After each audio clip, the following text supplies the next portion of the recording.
নতুন সরকারের জনতার দরবার শিবিরে আবেদন করে মিলল চাকরির নিয়োগপত্র ও ট্রাইসাইকেল পেলেন মেছেদার বিশেষভাবে সক্ষম যুবক মন্টু দাস। শারীরিক প্রতিবন্ধকতা যে কোনো ব্যক্তির অদম্য ইচ্ছা শক্তির বাধা নয়, তা আগেই প্রমাণ করেছিলেন মেছেদার আন্দুলপোতা গ্রামের বাসিন্দা মন্টু দাস। চরম প্রতিকূলতার মধ্যে তিনি এমএ এবং বিএড পাশ করেছেন, উচ্চশিক্ষিত হয়েছেন, তবে দীর্ঘদিন ধরে কর্মসংস্থানের কোনো সুযোগ পাননি। আপার প্রাইমারি পরীক্ষায় উত্তীর্ণ হওয়া সত্ত্বেও তার ভাগ্যে চাকরি জোটেনি। অভিযোগ, পূর্বতন তৃণমূল সরকারের কাছে বারবার আবেদন জানিয়েও কোনো লাভ হয়নি। অবশেষে রাজ্য সরকার পরিবর্তনের পর পূর্ব মেদিনীপুর জেলা পরিষদের জনতার দরবার তার জীবনে নতুন আলোর দিশা দেখালো। জেলা প্রশাসন সূত্রে জানা গিয়েছে, সাধারণ মানুষের অভাব অভিযোগ সরাসরি শুনতে এবং দ্রুত সমাধানের লক্ষ্যে পূর্ব মেদিনীপুরে শুরু হয়েছে জনতার দরবার। সেখানে জেলা পরিষদের সভাধিপতি ও উচ্চপদস্থ প্রশাসনিক আধিকারিকরা উপস্থিত থেকে মানুষের সমস্যা শোনেন। সেই জনতার দরবারে নিজের ভগ্নিপতির কাঁধে চেপে হাজির হয়েছিলেন মন্টু দাস। তিনি জেলার সভাপতির কাছে তার শিক্ষাগত যোগ্যতা এবং কর্মহীনতার অসহায় পরিস্থিতির কথা তুলে ধরেন। মন্টুর শিক্ষাগত যোগ্যতা এবং শারীরিক অবস্থা দেখে সভাধিপতি তৎক্ষণাৎ সংবেদনশীল পদক্ষেপ নেন। পরে জেলা পরিষদের পক্ষ থেকে মন্টু দাসের কর্মসংস্থানের ব্যবস্থা করে দেওয়া হয়েছে।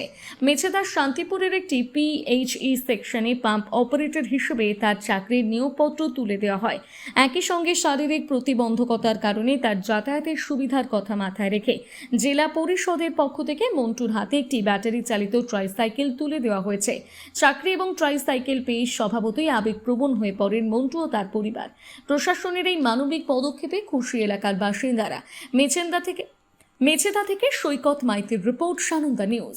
দেখুন, মন্টু দাস নামে একজন দুটো পা না থাকা প্রতিবন্ধী, যাকে দেখলেই আপনার চোখে জল আসবে, এমন একটি ছেলে যার বয়স 35 বছর, যে এমএ বিএড করেছে এই প্রতিবন্ধকতা মাথায় নিয়ে। ছেলেটি চাকরির জন্য আপার প্রাইমারি স্কুলে চাকরি পাওয়ার জন্য সিলেকশন হয়, তারপরেও তার চাকরি হয়নি। এরকম একটি ছেলে আমাদের এখানে আসার সুযোগ পেয়েছিল। তার কাছ থেকে তার দুঃখের খবর শোনার সাথে সাথেই আমরা তৎক্ষণাৎই সিদ্ধান্ত নিয়েছি, বসে যারা আছি, সিদ্ধান্তের পরিপ্রেক্ষিতে দাঁড়িয়ে ওই ছেলেটি এখানে যখন এসেছে, কিভাবে এসেছে যখন জানতে চাইলাম, তখন দেখলাম যে একজনের পিঠে চেপে এসেছেন এবং তার ছবি আমাকে দেখানো হলো। আমার ক্যামেরাম্যান ছবি তুলে দেখালো।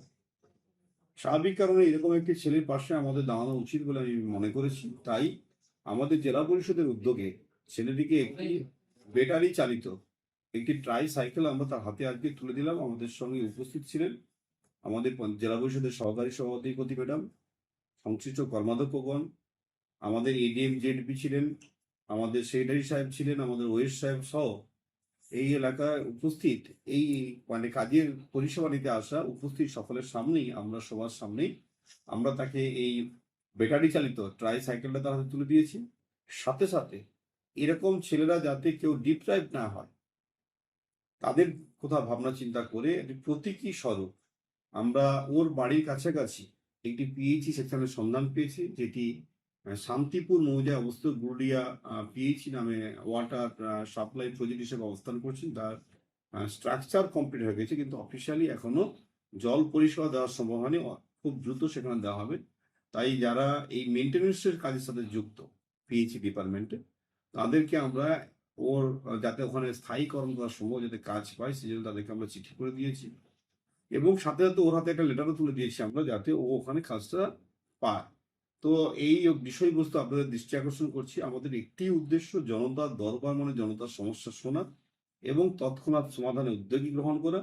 যেটি সঙ্গে সঙ্গে সমাধান করা যায় সেটি আমরা সঙ্গে সঙ্গে করছি।